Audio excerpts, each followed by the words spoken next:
नमो नमः छात्र, मैं लतिका मैम 6th स्टैंडर्ड का लेसन नंबर 4 सर्वनाम पढ़ा रही हूँ। आज हम इस लेसन में इसके क्वेश्चन आंसर देखेंगे। क्वेश्चन आंसर में सबसे पहला क्वेश्चन हमको ओरली देना है, उसके बाद के क्वेश्चन हमको लिखने हैं कॉपी में।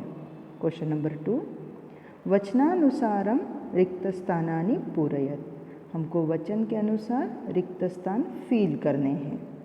एक वचन, द्विवचनम, बहुवचनम। अब सबसे पहले उन्होंने सह दिया है। सह कब फिलअप करना है हमें? पुल्लिंग में।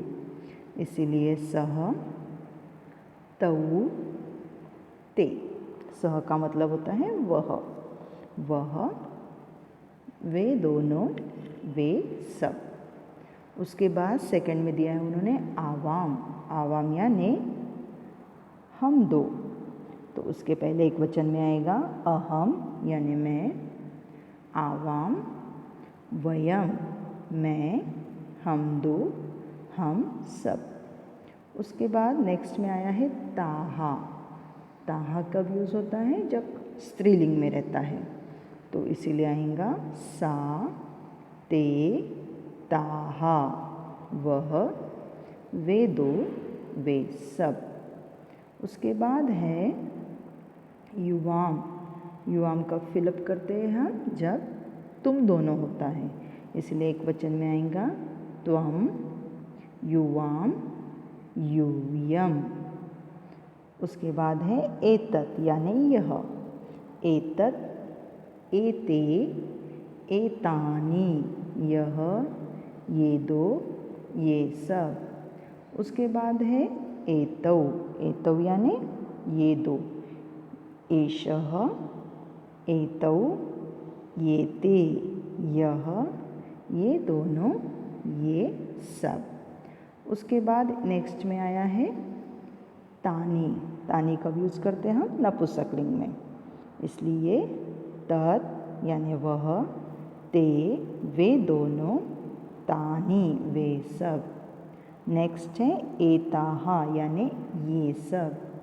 एषा, एते, एताहा स्त्रीलिंग में है। यह, ये दोनों, ये सब। नाउ डियर स्टूडेंट, हमने यहाँ पे क्वेश्चन नंबर 2 देखा। क्वेश्चन नंबर 2 के बाद हम क्वेश्चन नंबर 3 सॉल्व करेंगे, लेकिन इसको सिर्फ आपके टेक्स्ट बुक में ही लिखना है। अहम बालकः, बच्चा कह रहा है मैं बालक। आवां सख्यो, हम दोनों सहेलियाँ। नेक्स्ट पिक्चर में क्या दिख रहा है हमें?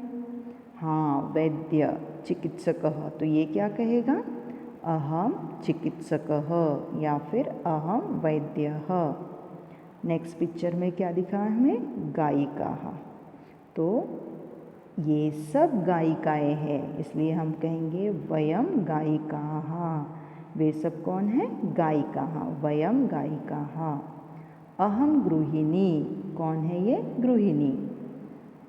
अहम सेवकः, आपको पिक्चर में दिख रहा है वो क्या कर रहा है? सेवा कर रहा है, इसलिए अहम सेवकः कहना है।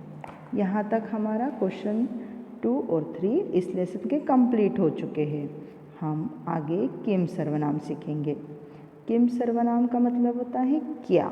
हमने इस लेसन में कह, कौ के क्वेश्चन पूछ रहे थे। आज हम उसका किम सर्वनाम का चार्ट देखेंगे। यह चार्ट आपको पेज नंबर 134 पे दिया है। पुल्लिंग, स्त्रीलिंग, नपुंसकलिंग। आपको एज इट इज़ उसको लिखना है। तो हम देखेंगे पुल्लिंग किम का चार्ट। प्रथमा विभक्ति कह, कौ, के। कह, कौ, के प्रथमा। ठीक है, कह, कौ, के प्रथमा का मतलब होता है कौन, कौन दो, कौन सब। उसके बाद है कम, कौ, कान। कम, कौ, कान का मतलब होता है किसको, किन दोनों को, किन सब को। द्वितीया। तृतीया केन, काभ्याम, कई। यहाँ पे हो जाएगा किससे, द्वारा, किन दोनों के द्वारा, किन सबके द्वारा, तृतीया विभक्ति, केन काव्याम कई। आपको ये वीडियो होने के बाद ग्रामर साइड में चार्ट पूरे तीनों लिखने हैं और डेली इसको बोलना है भी है। चतुर्थी विभक्ति कस्मै काभ्याम कई, किसके लिए, किन दोनों के लिए, किन सब के लिए। चतुर्थी। बच्चों ये जो मैं चिन्ह पढ़ा रही हूँ उसका मतलब बता रही हूँ, वो आपको लेसन नंबर 9 में हमको डिटेल में पढ़ना है। अभी बस मैं आपको समझने के लिए इसका अर्थ बता रही हूँ, ठीक है। उसके बाद पंचमी विभक्ति कस्मात् काभ्याम केभ्यः। पंचमी में किससे अलग होना, किन दोनों से, किन सब से। कस्मात् काभ्याम केभ्यः पंचमी। कस्य कयो केषां षष्ठी। कस्य का मतलब होता है किसका, किसकी, किसके।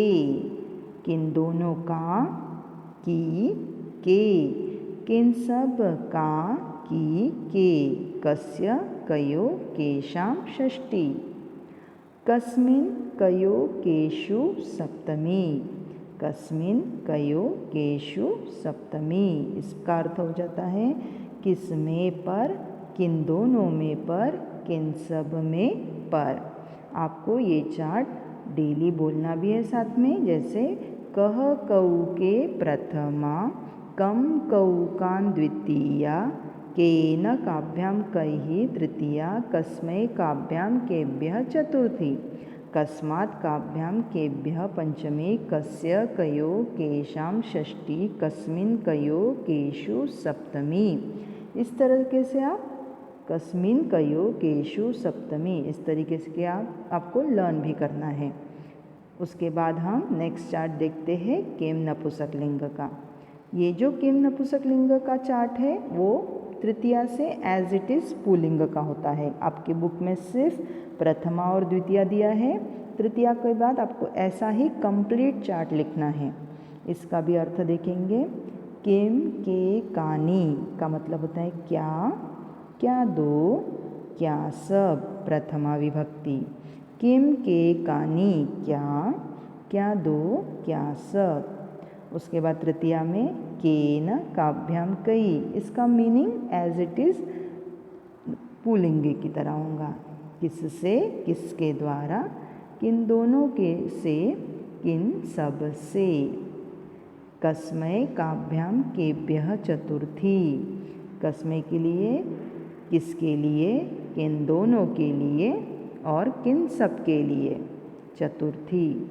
कस्मात् काभ्याम केभ्यः, किससे अलग होना, किन दोनों से अलग होना, किन सब से अलग होना। पंचमी विभक्ति कस्य कयो केषां षष्ठी। किसका, की के, कयो किन दोनों का, की के, किन सब का, की के। कस्मिन् कयो केषु।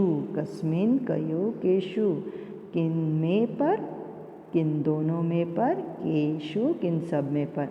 यह चार्ट भी आपको एज इट इज़ आपके ग्रामर साइड कॉपी में लिखना है नपुंसकलिंग का। इसको भी याद करना है इस तरह से। किम के कानी प्रथमा, किम के कानी द्वितीया, केन काभ्याम कैः तृतीया, कस्मै काभ्याम केभ्यः चतुर्थी, कस्मात् काभ्याम केभ्यः पंचमी, कस्य कयो केषां षष्ठी, कस्मिन् कयो केषु सप्तमी। ये हो गए हमारे किम पुल्लिंग सर्वनाम और किम स्त्रीलिंग। उसके बाद हम स्त्रीलिंग देखेंगे। स्त्रीलिंग का भी मीनिंग एज इट इज़ हो जाएगा, वैसा ही मीनिंग लिख लेगा। आपको यह चार्ट भी पेज नंबर 134 पे दिया है, आपको लिखना है कॉपी में। किम स्त्रीलिंग का, के, काहा। इसका भी कौन, कौन दोनों, कौन सब। लेकिन संस्कृत में जब हमको स्त्रीलिंग यूज़ करना है तब हमें कह नहीं यूज़ करना है, तो क्या करना है, का। इसीलिए किम स्त्रीलिंग का चार्ट अलग है। का, के, काहा प्रथमा, काम के, काहा द्वितीया। किसको, किन दोनों को, किन सब को। मीनिंग दोनों चार्ट का हम सेम ले रहे, पर इसमें शब्द जो है वो डिफरेंट है।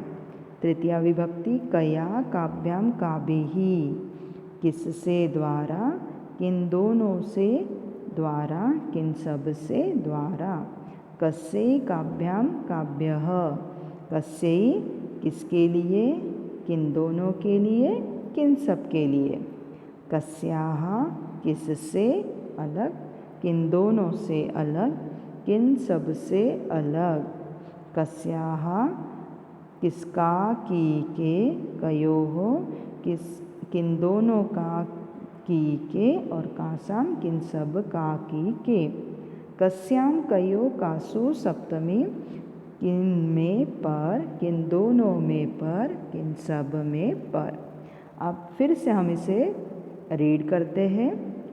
स्त्रीलिंग का के काः प्रथमा, काम के काः द्वितीया, कया काभ्याम काभिः तृतीया, कस्यै काभ्याम काभ्यः चतुर्थी, कस्याः काभ्याम काभ्यः पंचमी, कस्याः कयोः कासां षष्ठी, कस्याम कयो कासु सप्तमी। अब हमें इस लेसन के क्वेश्चन नंबर 2 कॉपी में लिखना है, और बाकी ये जो 3 चार्ट दिखाए वो चार्ट आपको ग्रामर साइड में लिखना है एज इट इज़, जैसे यहाँ पे दिख रहे हैं आपको। ठीक है बच्चों, आशा करती हूँ आज हमने सर्वनाम और किम के चार्ट जो देखे हैं आपको समझ में आया होंगे, और आपको एनी कुछ भी डाउट होगा तो हमसे ज़रूर पूछिए, और यह वीडियो दोबारा दिखिए ताकि आप कंफ्यूज ना हो जाए। जब हम दोबारा दिखते हैं, और टेक्स्ट बुक आपकी आंखों के सामने होना चाहिए ताकि जो भी आपका प्रॉब्लम्स है आपको जल्दी समझ में आए। टेक्स्ट बुक आपके सामने रखिए और ये चार्ट फिर से आप बोल के देखिए, इसे लर्न भी करना है। तो अभी फ़िलहाल तो आप कॉपी में लिखोगे और डेली 2 लाइन्स लर्न करोगे। Thank you.